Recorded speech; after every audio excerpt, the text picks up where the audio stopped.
Hey, thanks for tuning in to another episode of the Good Advice Podcast. Just finished recording up another PodMax event. If you haven't followed me before, you're not sure what PodMax is. It's an event that happens every 6 weeks, and it's essentially one of my favorite places to meet other like-minded professionals who are out there making it happen. And it's a PodMax event, it's a podcasting event. I get the joy of being a podcast host where I get to have 3 incredible people on my show for the next until the next event comes along.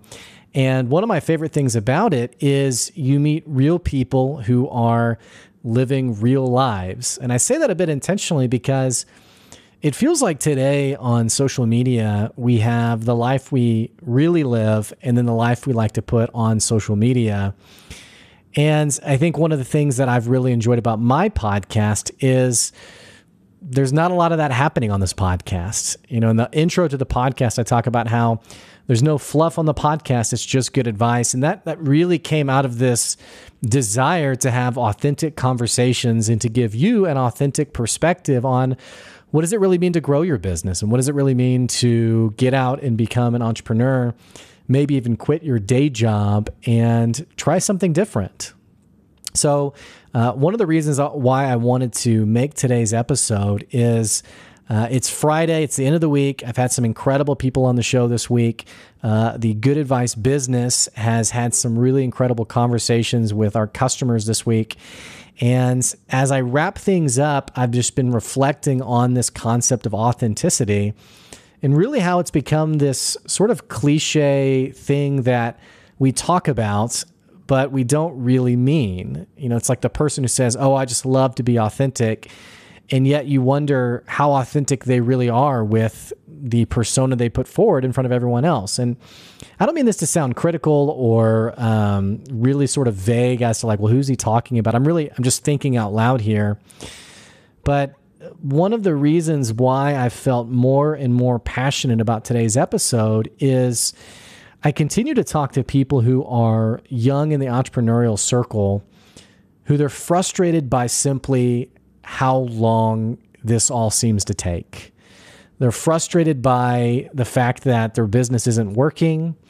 They're frustrated if they're running a startup. They're frustrated with how long it's taking to get their platform up and running, to get their program up and running, to launch their service, to launch their product. And the more and more I talk with frustrated people, the more I realize that we really don't have a lot of patience as entrepreneurs. And I think this is an important concept, especially because this week I was scrolling through Facebook and I saw a friend of mine, Damon Burton, who runs SEO National, and he's worked with all sorts of incredible national brands. He's been on the podcast twice, and he was posting something from 20 years ago of where he was a DJ on a random radio show. And he even had like the audio clip. And it's like when you're driving around, when you're just scrolling through the radio channels, it literally is that. It's like, the produced music and like the person's voice who's like, thanks for checking us out. And, it's, KPOL in the morning. I don't know. I'm making this up. But it was really kind of interesting to hear his voice and then see the person he is today as this really incredible business person who's running an amazing business and who really understands business. One of the reasons he's come on the podcast twice is I really appreciate his perspective on relationship building and how, customers aren't a person that you reach out to them once and try to sell them immediately. Your customers are worthy of your time and investing in a relationship with them. But so I was thinking about his story and thinking about those 2 different Damons, the Damon today and the Damon from 20 plus years ago. And I was also thinking about, we're approaching 200 episodes of the Good Advice podcast. And my mother-in-law over Memorial Day said, hey, who's been your favorite guest? And it was a tough question because I was thinking, really, who has been my favorite guest? I've had incredible, amazing guests on the podcast. And I've also had some people who I thought to myself, that wasn't a very interesting guest. I don't know if I'll have them back. They weren't a bad guest, but I don't know if my show was the right guest for them. But so I was thinking about what makes an incredible guest and what have I enjoyed about some of my favorite guests. And I think some of my favorite guests have all had a very similar story. I've had guests on who run multi-million dollar businesses, and I don't say that in a bragging way. I don't say that in a, look how legitimate this podcast is. But I've had these guests on who they run multi-million dollar businesses. Some of them are not just nationally known, but internationally known. And one of the most valuable insights I've had in these conversations is their starting story. And very rarely have I heard a story of, well, I quit my job and that next month I was incredibly successful. In fact, one of the people who came on the podcast was Dr. Kourosh Madahi, who he runs a dental practice out in the West Coast. And he's been on all sorts of shows like The Doctors, CNBC as this guest expert. And when you talk to someone like this, you kind of expect them to sort of have this really amazing natural affinity for their industry. You sort of expect the story of, I was born with this skill set. And so when I decided to start my business, it just clicked and it just worked. But his story was interesting because he talked about the average person in the dental industry takes about 5 years to really get somewhere profitable and somewhere successful. And then he added this line. He said, and it took me 10 years. The average dentist, it takes them 5 years, but for me, it took me 10 years. It took me twice as long to actually start something and get it to a place that it was actually sustainable and successful. I've talked to a few other people who've come on the podcast who have these incredible businesses, and they've told me a similar story. Kristen Sherry is one of my favorite people. She's an international author. She's won all sorts of awards. She has all sorts of bestsellers. I've recommended some of her management books to clients that I've worked with. And when she came on the podcast, she talked about how the first year, it was like, man, is this thing really going to work? Is this really going to happen? And these are really amazing, incredibly gifted people. The reason I share this story is because I'm worried about today's entrepreneur being set on a journey with unrealistic expectations. I'm worried about today's entrepreneur being, frankly, in the throes of depression and wondering if their life has purpose and meaning because they're not seeing the results fast enough for what they want, what they envision creating. When you think about running and growing a business, there's the persona that gets created on social media, and it's because many people are trying to sell you something.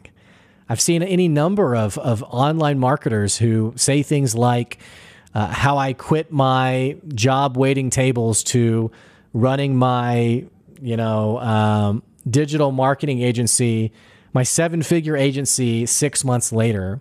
Who's not going to click on that? The naive entrepreneur is going to be thinking, well, geez, how did this person do it?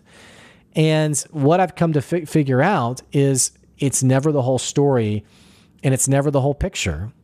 I talked to a guy who's an online marketer who is extremely wealthy. He's a multi-million-dollar marketer. He's made a living for himself doing this. And the way he presented his story was hey, I decided to start my business. And a few months later, I had my first client. And a few months after that, I had 50 clients. And a few months after that, by the end of year one, I hit my first $1 million. Well, in talking more with this person and having a deeper conversation and having some similar circles that we worked in, I came to find out, and this story didn't bother me, by the way. I don't have any issue with someone having overnight success. My neighbor, for example, quit his job and started his business, and he's already working with some pretty incredible clients.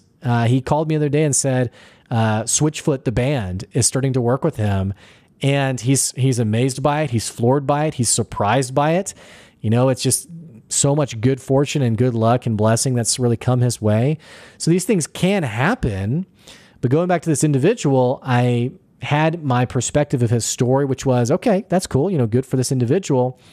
Well, came to find out that he had been working online and trying to develop these online communities for almost a decade prior to him becoming this successful marketing guru. And I thought, wow, this person doesn't tell that story. He doesn't tell the story of the 10 years of trying to make it happen, because frankly, leaving that part out is a lot sexier. When it comes to good advice, I could tell you, I quit my job working with corporate clients and started my own little business. And now I'm working with X client and Y client, and I'm making this amount of money, and it's pretty incredible. I could tell you that to try to make it seem like I'm more successful than I am.